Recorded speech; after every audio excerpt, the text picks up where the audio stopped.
Unsolved Mysteries.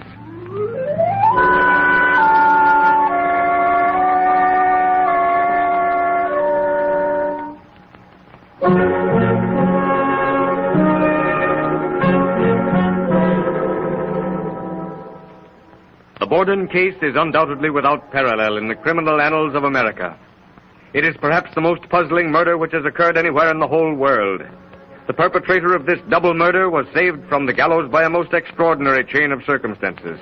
Circumstances which perhaps would not recur in 1,000 years.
The Borden place in Fall River, Massachusetts, was a house of silences. A house of moody, brooding silences brought about by pent-up hatreds, petty jealousies, niggardly dealings in money matters, and two daughters who hated their stepmother. A stepmother who hated with equal intensity her two stepdaughters. Even from the outside, the Borden house, where it stood on South Main Street, had about it an air of ineffable doom. The atmosphere of a place accursed. It is exactly 30 seconds before 11 o'clock on the morning of August the 4th. Bridget, the maid, finished with her morning duties, is resting in her room on the 3rd story. Mr. Borden is lying on the couch in the living room. Emma Borden is away from home. And Lizzie Borden, is standing on the back porch.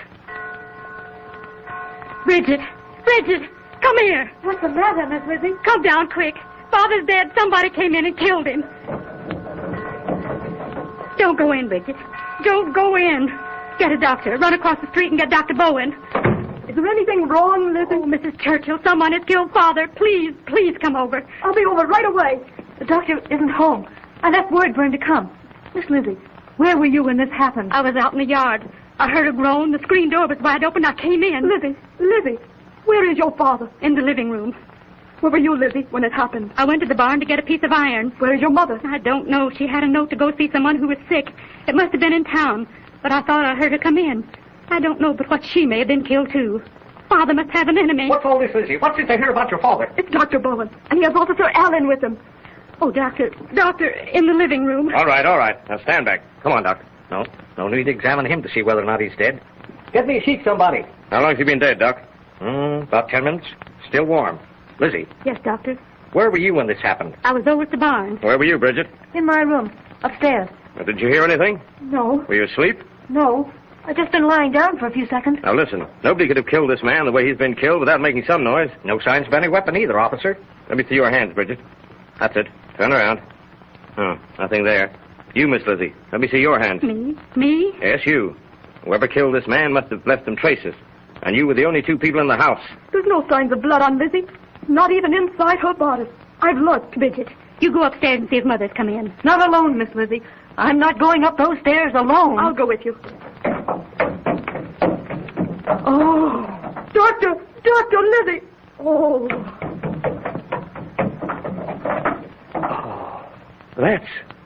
That's Mrs. Borden? Yes. I knew something like this would happen. What? Why? I just did. That's all. Alan. Yes, Doctor? Mrs. Borden's been dead anywhere from 1 hour to 2 hours. And he's been dead only a few minutes. Yes.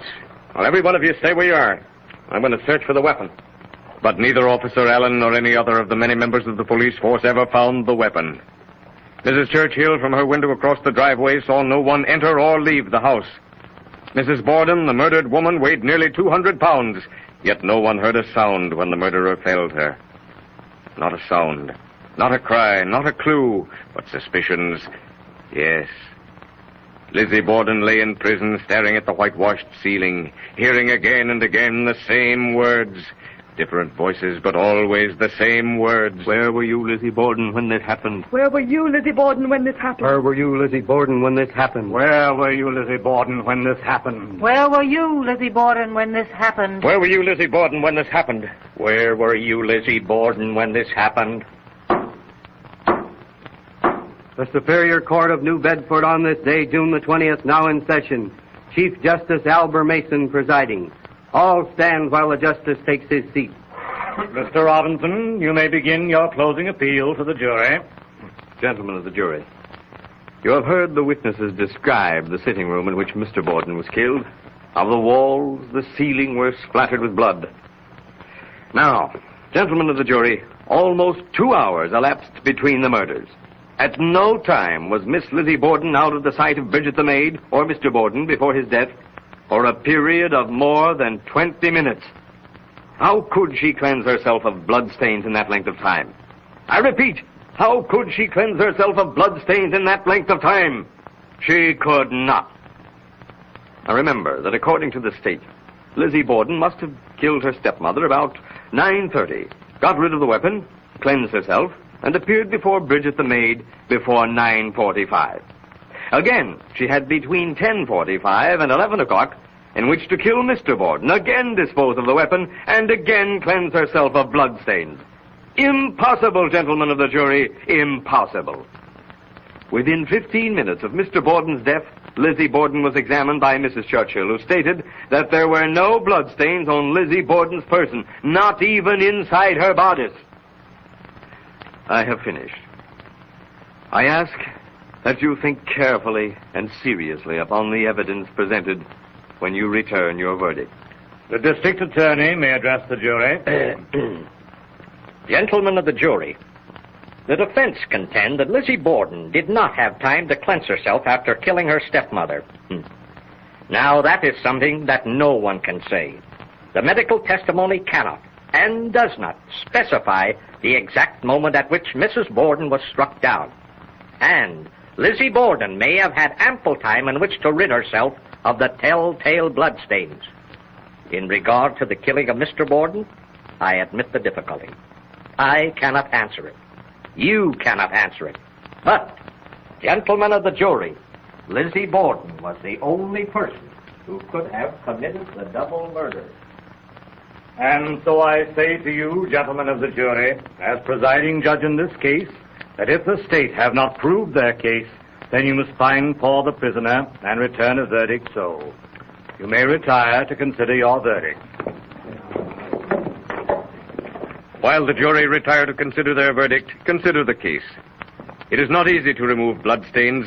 Bloodstains can be removed more or less easily from the smooth skin of the face, but from the hands, no. Remember, too, that there was no bathtub in the Borden home. Do not lose sight of the fact that no weapon was found. No burned clothes were found, and the murderer must have been literally saturated with the victim's blood. Consider, too, that at any moment Bridget, the maid, or Mr. Borden could have walked upstairs and discovered the murderer killing Mrs. Borden. The jury have been out almost an hour. It is 4:30, and they file to their places in the jury box. Are the gentlemen of the jury agreed upon a verdict? We are, Your Honor. Lizzie Borden, stand up. Face the jury. We, the jury, find the prisoner not guilty. A careful reading without emotion or favor of the trial transcript must convince any unprejudiced person that Lizzie Borden did not commit the double murder. Since this is an unsolved mystery, any solution is necessarily a supposition based, however, upon the known facts. A possible solution will be presented after you have heard from your sponsor.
On 2 occasions previous to the Borden murders, the Borden home had been robbed of jewelry and money.